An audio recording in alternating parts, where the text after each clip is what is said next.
c'est que c'est comme une corrida. Si je descends dans l'arène, vous descendez avec moi. La culture est le plus grand capital du Québec. Redivisez-la en poussière. Mesdames, messieurs, bonjour. Ici votre capitaine, le Capitaine Cosmos, pour une petite émission cinéma québécois. Parce que ce vendredi 5 août sort un film qui a piqué mon attention depuis quelques semaines, quelques mois. C'est le film Arlette, le nouveau film de Marie-Lou Wolfe, qui va parler de politique et spécialement le financement de la culture au Québec à travers une jeune starlette qui va devenir ministre de la Culture. Ce film-là m'a interpellé pour plusieurs raisons. Premièrement, en raison du casting. Marie-Lou Wolfe a décidé que dans son film, elle était pour engager 4 personnes controversées dans les dernières années. OK, je vous les nomme. Bien évidemment, celle qui saute aux yeux, Marie-Pierre Morin, le sexe symbole des 10 dernières années au Québec ou 15 dernières années, pétillante, beaucoup de talent, elle a joué dans un film de Denis Arcand, donc elle n'est pas à ses premières armes. Mais évidemment, elle a été mêlée à un scandale d'agression sexuelle avec Sophia Nolin, la chanteuse lesbienne par excellence du Québec, la troqueuse, parfaite pour l'agenda 2030, là, donc avec Cœur de pirate, puis Ariane Moffat, et puis toute l'armée gay, transgenre du Québec, là, avec... vous avez qu'à écouter ici Musique à Radio-Canada, là, tous ces artistes-là, woke, ils sont. Donc, Marie-Pierre Morin, elle, pendant 2 ans, elle a eu un purgatoire où elle est passée dans la hachoir de MeToo. Mais maintenant, semblerait-il que sa pénitence est terminée et c'est le grand retour de Marie-Pierre Morin. Donc, on a Marie-Pierre Morin dans le rôle de Arlette, le rôle titre, donc la vedette du film. Donc, elle était controversée, mais... Donc, je pense que c'était clair pour tout le monde qui était pour revenir. Elle a tellement de talent, tellement aimé du public, donc ça va être son retour. Aux grandes dames de certains woke, dont Sophia Nolin, qui cette semaine a chialé là-dessus, mais bon. Elle aurait juste à pas aller voir le film, comme 95% de la population et plus. Et puis, on a un autre personnage controversé ici qui a un rôle important dans le film, c'est Gilbert Sicotte. Gilbert Sicotte, qui est un peu au même moment que le MeToo, lui, avait été controversé parce qu'il était professeur à l'École nationale de théâtre, je crois que oui. Et puis, il avait, semblerait-il, des techniques d'enseignement à l'ancienne, strictes. Et puis, les woke n'aimaient pas ça, donc il a fait pleurer des futurs acteurs qui étaient, semblerait-il, pas assez bons. Donc, il était sévère. Donc, on a ces 2 personnages-là. Après ça, on a 2 autres personnages controversés dans le film des acteurs. On a David Lahaye. David Lahaye, qui est un acteur complotiste. Comme Stéphane Roy, il partage pas mal les mêmes opinions que moi sur tout, sauf qu'il le fait avec subtilité, mais il n'a pas été victime de campagne de cancellation. Il a tellement de talent et il travaille aux États-Unis, au Canada anglais, que même si on tente de le canceller ici au Québec, il va travailler ailleurs. C'est un des acteurs les plus talentueux du Québec. Et je l'ai contacté le mois passé quand j'ai vu qu'Arlette était pour sortir parce que je voulais l'avoir en entrevue pour qu'il nous parle du film. Et puis, il m'a répondu, il me dit, je vais regarder si c'est possible, mais pas revenir avec ça. Puis là, comme le film sort, ben là, je vais parler du film Arlette sans toi, David. Je sais pas si tu écoutes l'émission, ou si tu pouvais pas parler au capitaine parce qu'il y a trop complotiste peut-être, ou on voulait contrôler les communications à la sortie du film. J'imagine que oui, parce que tout ça est payé par l'État, évidemment. Tous les films sont payés par l'État, et puis je vais y revenir parce que c'est de ça il est question. Et en plus, dans le film, on a une autre personne controversée, mais que vous adorez, que j'aime beaucoup, que les conservateurs adorent, Anne Casabonne. Oui, Anne Casabonne, cette actrice de talent, maintenant future députée conservatrice au Québec. Donc, elle est là-dedans. Donc, mais qu'est-ce qui est drôle, c'est que on dirait que la présence de Anne Casabonne dans le film, même si elle est écrite sur le poster, puis elle semble avoir un rôle important, on la voit nulle part dans la bande-annonce et on n'en fait pas mention. Je pense que son affiliation avec le Parti conservateur en est pas étranger. Donc, le film va parler de financement de cinéma. Donc, avant d'aller plus loin, on va regarder ensemble la bande-annonce et puis je vais le poser à quelques endroits pour vous faire part de mes observations ici. Donc, on va y aller comme ça.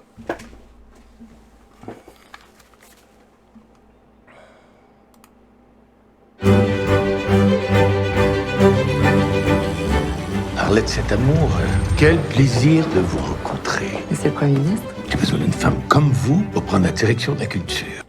Donc, on voit ici que Gilbert Scott joue le rôle du premier ministre, donc qui serait aujourd'hui François Legault, qui a besoin de redorer son image et aller chercher une petite chroniqueuse de TVA, peut-être. Une Karine Gagnon qui a fait ses preuves, mais elle, semblerait-il, qui est dans l'émission, les rédactrice en chef d'un magazine de mode, je crois.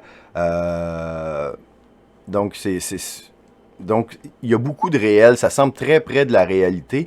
On nous dit que ce film est sur la puissance de l'image. Donc, un autre sujet qui m'intéresse grandement. Ah non, c'est qu'est-ce que j'ai fait là? Styliste, chroniqueuse, directrice d'un magazine de mode et maintenant ministre. Ben oui. Qu'est-ce que la vie sans imprévu?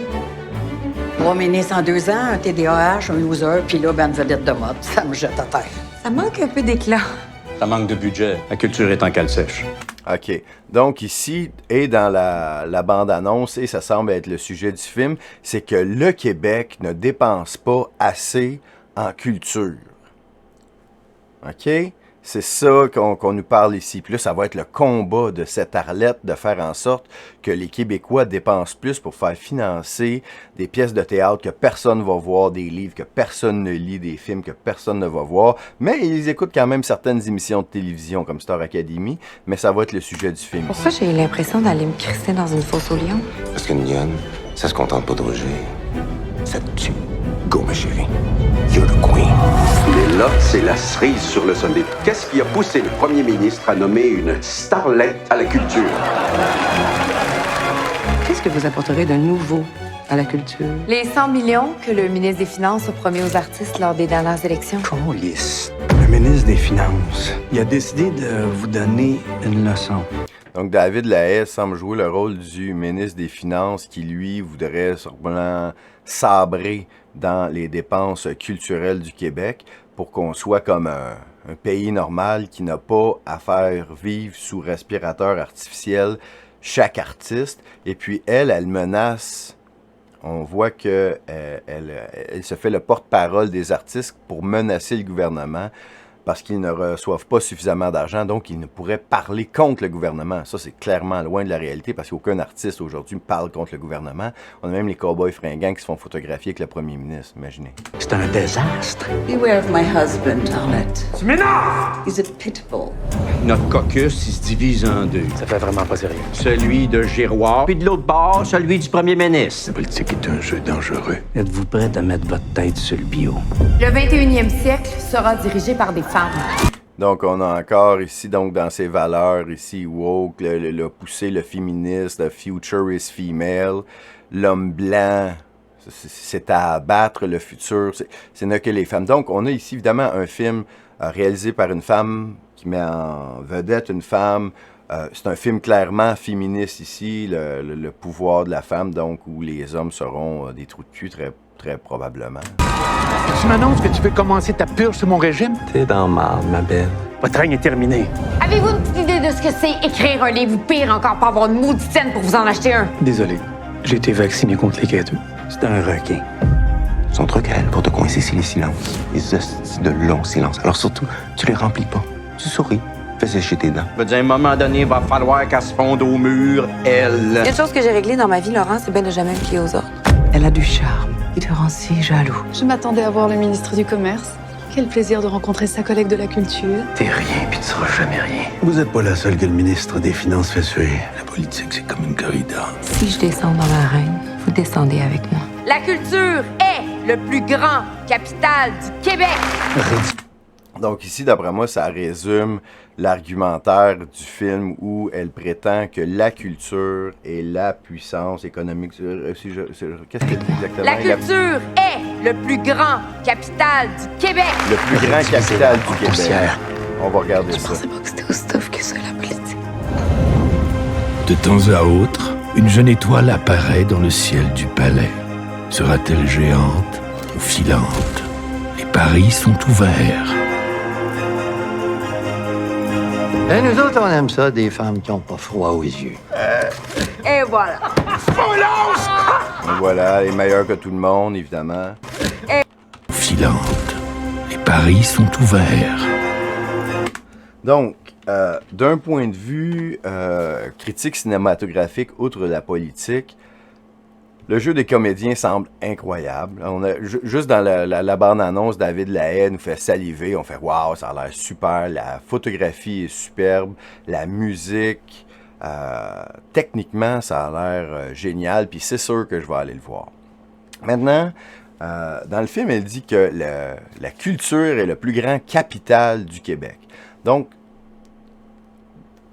ici, il faut comprendre que la culture québécoise s'adresse aux francophones. Les anglophones ne consomment pas de culture québécoise. Donc, d'aucune manière. Ils vont consommer tout ce qui vient de l'international. Donc, pour eux, ça les touche pas. Ils ne vont pas voir des films québécois, n'écoutent pas des émissions québécoises. Donc, toute cette culture-là s'adresse à 6 millions de personnes. 6 millions de personnes, c'est moins de 2% de l'Amérique du Nord. Et la quantité de production culturelle qui est financée par l'État pour plaire à ce 6 millions de personnes est ahurissante. Si on compare le Québec avec un État américain, par exemple, d'à peu près la même taille en termes de population, on se retrouverait à peu près avec l'Ohio. Comme le Québec, c'est environ comme l'Ohio. Mais savez-vous que le gouvernement de l'Ohio dépense absolument rien de son budget à financer des films qui se passeraient en Ohio avec un réalisateur qui vient de l'Ohio, avec des acteurs d'Ohio, pour que les gens d'Ohio se voient à l'écran.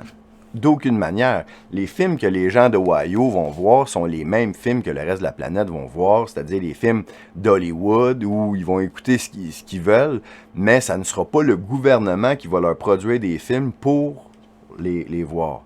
Et c'est la même chose ici pour les émissions de télévision. Donc, et toutes les pièces de théâtre, une grande partie des livres. Mais autre point positif, si je dois féliciter la personne qui a conçu l'affiche du film, c'est très accrocheur. On a ici les 4 méchants, évidemment, le premier ministre avec le ministre des Finances, David Lahaye. Et puis, on a Marie-Pierre Morin qui est comme une reine, parce qu'il semblerait-il que le film va avoir des métaphores sur Versailles. Et donc, on a la craque. On a un chien, on a Marie-Pierre Morin. Moi, je l'aurais fait sourire, mais bon, l'affiche est très accrocheuse. Maintenant, est-ce que la culture... C'est très important pour le gouvernement, évidemment, la culture, parce que les films, les émissions de télé, ça fait en sorte que les Québécois ont l'impression d'exister, d'être à part du reste de la planète. C'est la culture québécoise. La culture québécoise est financée par le gouvernement. Donc, toutes les valeurs qui sont transmises par la culture québécoise sont celles du gouvernement en place. On en avait parlé avec Stéphane Roy qui tentait de faire financer un de ses films, mais lui, c'est un homme blanc, hétérosexuel dans la cinquantaine qui voulait faire un film sur d'autres hommes blancs dans la cinquantaine hétérosexuels. Ce n'est pas dans les valeurs et du Canada et du Québec, donc ne peut pas recevoir son argent. Ici, on a un film qui va faire la promotion des dépenses gouvernementales par le gouvernement au cinéma. Donc, on a ici à Radio-Canada un article qui parle avec Marie-Lou Wolfe. Et puis, on lui demande si c'était de la provocation d'avoir pris Marie-Pierre Morin pour jouer dans le film. Peut-être un peu. Moi, je pense que c'est un bon coup de publicité. Elle a bien fait de faire ça. Elle dit qu'elle croit à la deuxième chance. Bon, c'est ça. Puis là, il va dire ici, dans le film, il y a une part un mélange entre la réalité et la fiction qui peut nuire, mais qui, moi, m'a séduite parce qu'à travers ça, il y a quelque chose de fragile et d'émotif. Et puis, elle va nous dire ici, donc c'est une satire, mais c'est très d'actualité et encore très dur pour les femmes en politique. Donc, on a ici l'aspect que c'est dur être une femme en politique. Essaye d'être un homme blanc, hétérosexuel, voir si c'est pas plus facile. Il faut du courage, de la force mentale. Ben, si on a été dans la CAQ, dans le Parti québécois, dans le Parti libéral, dans Québec solidaire, oui, effectivement, ça prend beaucoup de courage d'avoir été une loque humaine, de sortir de chez soi aujourd'hui après avoir trahi son peuple pendant 2 ans. Ça, oui. J'ai aucun respect pour chacun des membres, et hommes et femmes, qui ont été dans ces gouvernements tyranniques des 2 dernières années, mais j'espère bien que ça achève. Et puis, elle nous dit ici, j'aime ces parallèles subtils qui demandent de connaître un peu sur la culture, l'histoire, mais qui n'empêche pas le public populaire d'aimer quand même son film. Donc, si vous connaissez rien, là, vous allez quand même aimer ça, rire. Vous allez trouver Marie-Pierre bien cute. Et puis, donc, ici, le film est axé sur les enjeux de la culture à travers l'histoire, d'une éventuelle taxe sur les livres. On évoque aussi la musique, l'opéra, le théâtre, le vin, mais pas le cinéma. Donc, ici, dans le film, parce que ça aurait été trop incestueux, le personnage de Arlette, ici, joué par Marie-Pierre Morin, elle va défendre la culture, donc pour que le gouvernement dépense plus et ne taxe pas des éléments culturels comme les livres, la musique, l'opéra. Beaucoup de monde qui vont à l'opéra, va à peine de financer à coups de centaines de milliers de dollars des chanteurs qui vont être, dans le fond, les chanteurs de l'État pour une élite qui vont aller voir l'opéra. Les amateurs, j'en suis, mais je pense pas que ça devrait être financé par l'État. Le théâtre, évidemment, le vin, mais pas le cinéma. Parce que donc, dans le film, elle fera pas la promotion de financer le cinéma plus. Donc, ça serait un film financé par l'État qui fait la promotion d'une plus grande dépense de l'État à travers le cinéma. Imaginez-vous à quel point c'est incestueux puis ça a pas de bon sens. Puis, pour vous montrer ce que je dis, c'est pas n'importe quoi, on a ici une YouTuber qui, elle, n'est pas commanditée par l'État, Isabelle Junot Show, qui, elle, court après les vedettes pour faire des entrevues sur le fly. Puis elle a réussi à parler avec Marie-Lou Wolfe. Donc, elle, là, Isabelle Junot Show, là, toi, t'es pas commandité, puis tu fais de bon cœur. Toi, tu mérites tout ce que t'as. Je vais m'abonner live. Bon, 534 vues, mais bon. On a ici, le son n'est pas terrible, mais vous allez comprendre ce qu'elle veut dire, qu'elle... elle voudrait que l'État dépense encore bien plus en culture. Puis cet argent-là, on va la prendre d'où? Ben, on l'imprime, là. Je veux dire, ça pousse dans les arbres, là, l'argent, là. C'est pas aux restaurateurs, pas aux hôpitaux, pas aux écoles. Non. Faut faire des films que personne va aller voir. Celui-là, il risque d'avoir un peu de personnes qui vont aller voir. Mais même si c'est un succès, on va perdre 90% de l'argent qu'on a mis là-dedans, sûr et certain. On écoute Marie-Lou Wolfe. Et donc, beaucoup de gens vont se retrouver à travers ça. Alors, c'était un travail colossal. Vous en allez au Festival d'Angoulême. Oui! Oui! À la fin août. Oui, exactement. Namur aussi. Oui. Ce film-là va faire le tour du monde. Je sais pas, mais jusqu'à ce festival-là, moi, je suis vraiment contente, vraiment heureuse que les Français aussi aiment le propos. On parle de culture dans ce film-là. Donc, c'est quand même la culture de façon... C'est sûr qu'on va aborder la culture québécoise, mais on parle de la culture de façon générale aussi.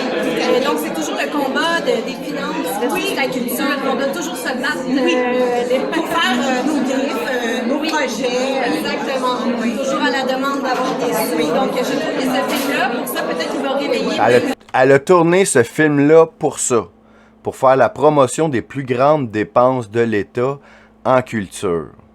Mais à mon avis, quelqu'un qui fait un produit culturel, ça devrait s'auto-financer. Ça ne devrait pas être l'État qui paye pour avoir des fous du roi commandités. À mon avis. Le gouvernement pour changer les choses. Donc, elle voudrait s'impliquer au gouvernement pour changer les choses, parce qu'on est tellement riches, là, tu sais. On est tellement riches, là. Vous avez de l'argent de lousse, là. Donnez-en aux artistes pour qu'ils viennent vous chier sa tête pendant qu'il y a des pandémies. Mets ton masque. Ça va réveiller le gouvernement. Le gouvernement n'a pas besoin d'être réveillé de ça. Il a déjà payé pour que tu le fasses, ton film, Marie-Lou. Je t'aime bien, là. T'as du talent, t'es mignonne, tout. Mais ce que tu fais, ça devrait être auto-financer. Tu devrais pas vivre au crochet de l'État. Ben, pourquoi tu vis au crochet de l'État? Parce qu'on est juste... Ton film s'adresse juste à un public de 6 millions. Puis sur ces 6 millions-là, ben 99% des gens iront pas le voir. Si tu t'adressais à un public de... je sais pas, 1 milliard, puis 1% des gens sur le milliard vont voir ton film, vont faire de l'argent. Donc, la culture québécoise est sur le respiratoire artificiel. Et puis, c'est évidemment très triste tout ça, mais c'est la réalité. Regarde, on va juste regarder un instant les films qui sont sortis au box-office. Donc, on a des exemples ici. OK. Film québécois. OK. Sur ce site ici, qui s'appelle filmquebec.com, on a la liste de tous les films qui sont sortis québécois, qui sont sortis dans l'année. Donc, j'ai ici film québécois 2021. Le Québec a produit 34 longs métrages avec votre argent, à coût de plusieurs dizaines de millions de dollars. On va regarder les coûts ici, qui ont été dépensés pour que vous voyez à l'écran, puis que vous ayez l'impression que vous existez et que la culture québécoise est grande et elle existe dans cette insignifiance de 6 millions. Donc, est-ce que vous avez vu de ces films-là? Au revoir le bonheur, combien de mes auditeurs ont vu ça? Il n'y a pas de faux métier. OK? L'arracheuse de dents, il y en a peut-être qui l'ont vu. Moi, je l'ai vu en fin de semaine, on va y revenir. Film de Fred Pellerin. Soumission, combien ont vu ça? Donc, il y a 34 de ces films-là. Puis, regarde, Saint-Narcisse, là, ça a l'air woke à côté. On a des homosexuels sur le poster. La face cachée du baklava, combien ont vu ça? Maria, OK? Donc, on a 34 longs métrages que... Moi, j'en ai seulement vu un que j'ai vu parce que je suis projectionniste et j'ai dû l'écouter en fin de semaine passée. C'est L'arracheuse de temps de Fred Pellerin. Magnifique film. Décor somptueux, acteurs de qualité, histoire intéressante que je pourrais peut-être même en reparler dans Popstar et l'occulte parce qu'il y a beaucoup d'occulte là-dedans. Il y a un éclair qui frappe un pommier. Des pommes vont devenir empoisonnées. Il va y avoir une sorcière là-dedans. En fait, c'est un film que je vous suggère ici. OK? Donc, on a ici, dans fiche technique, budget approximatif. Entre 7 et 9 millions de notre argent. Donc, chacun d'entre nous, on a donné comme 1,25$ chacun au Québec. Les enfants inclus, les vieux, tout le monde, ceux qui s'en foutent, là. On a tous donné notre pièce et 25 pour que des acteurs puissent vivre et faire ce film-là. Maintenant, combien ça a fait au box-office? Puis c'est un bon film, là. C'est un succès. Ça a certainement reçu des trophées et tout ça. Donc, on a ici L'arracheuse de temps au box-office qui est sorti donc l'an passé. Première semaine, là, fait un gros 225 000 de box-office. 225 000, pas 225 millions, 225 000. Et puis, on a fait au total, en salle, les revenus cumulatifs de L'arracheuse de temps. On a fait un peu moins que 900 000 $ pour un budget de 9 millions. Donc, même si Arlette ou Marie-Pierre Morin, dans notre film, a dit que le plus grand capital du Québec, c'est la culture, ben, forcé d'admettre que même un grand succès avec des grandes vedettes, là, il y a Marc Messier qui joue là-dedans, puis Fred Pellerin, puis c'est super, OK? Ça a fait moins que 900 000 $ au total au box-office et on a payé 9 millions pour qu'il soit fait. Ça, c'est tous les films québécois de l'histoire du cinéma perdent de l'argent. En fait, tous sauf un. Tous sauf un qui s'appelle « Mon papa est un lutin », qui a été financé de la poche d'un de mes amis qui s'appelle Dominique Adam. Il a mis 30 000 $ de sa poche. Il a fait son film avec entre autres Elisabetta Fantone et puis les cinémas Guzzo ont décidé d'acheter le film pour le faire passer en salle dans le temps de Noël. Eh bien, croyez-le ou non, mesdames et messieurs, même si ce film-là, je m'excuse pour mon ami Dominique qui a produit le film, c'est considéré comme un navet, c'est considéré comme un nanar, mais il a fait au box-office 146 000 $. Donc, ce film-là, qui a été fait à compte d'auteur, qui n'a pas été payé par l'État, qui est considéré comme un navet de film de Noël. M'excuse à tout le monde qui est impliqué, je vous aime toute la gang. Mais officiellement, là, dans les médias, c'est considéré comme un nanar. Mais c'est le seul film québécois qui est rentré dans son argent. Et même qui a fait des profits. Donc c'est assez incroyable. Donc si on pense que c'est bon le film, les cinémas québécois, puis effectivement, c'est de la très grande qualité en général. Avec le budget qui sont accordés, ce qu'ils sont capables de faire très souvent, c'est capable d'accoter ce que les Américains nous proposent en termes de qualité avec presque 1/100 du budget américain. Donc, beaucoup de talent, mais ça devrait pas être nous autres qui payent tous ces artistes-là, parce que OK, on pourrait dire, OK, on défend les artistes, on les fait vivre parce que les autres, ils vont nous défendre du gouvernement. Ben, très certainement pas. Si les artistes travaillent pour le gouvernement, sont contrôlés par le gouvernement. S'ils sont contrôlés par le gouvernement, ils ne sont que des agents de propagande. Donc, c'est ça que je veux dire. Donc, oui, je vais aller voir le film Arlette pour pouvoir vous en reparler la semaine prochaine, parce que le sujet est super intéressant. Mais, dernière affaire, là, comme les Québécois, tu sais, si le gouvernement finance les films, c'est pour que les Québécois les voient et soient soumis à cette propagande-là. Propagande woke, ou avec ces valeurs-là. Mais là, nous autres, si on veut aller au cinéma, ça nous coûte comme 15$, puis aller là en famille avec le popcorn, ça va nous coûter 50-60$, presque 100$ aller voir un film en famille.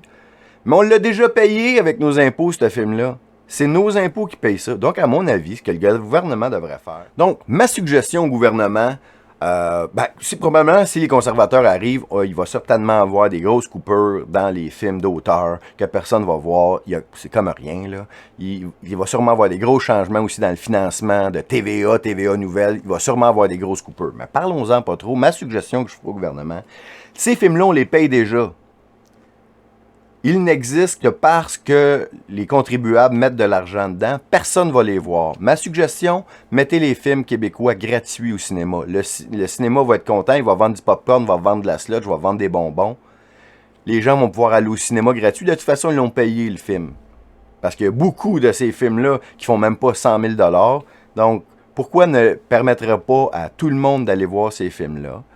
Ou sinon, faisons en sorte que ces films-là s'autofinancent comme n'importe quoi ou n'importe qui est sur Internet, puis qui mérite son succès. Nous ne devons pas faire vivre une armée d'artistes québécois pour un si petit marché. Puis si cela existe, c'est juste parce qu'il y a beaucoup trop de monde qui ne parle pas anglais. Et puis, on tente de vous garder dans le dôme pour que vous n'appreniez jamais l'anglais. Comme ça, vous soyez toujours esclave de ce qu'on vous dit à TVA Nouvelles à Radio-Canada. C'était mon commentaire culturel. Donc, en fin de semaine, j'irai voir Arlette. Je vous suggère de le faire aussi. Et on s'en reparle la semaine prochaine. Capitaine Cosmos, live. Ce que vous n'entendrez pas à TVA Nouvelles. Ici votre capitaine, le Capitaine Cosmos. Suivez les nouvelles aventures du Capitaine Cosmos sur Telegram, Odyssey, BitChute, Twitter et Get. Des commentaires, de l'analyse, de l'humour, de la musique, tout ça et bien plus sur la chaîne Telegram du Capitaine Cosmos. Oui, le Capitaine Cosmos. Simplement. Tu sais, si tu penses que les policiers veulent notre bien, qu'ils se parlent pas d'eux autres? Ah, OK.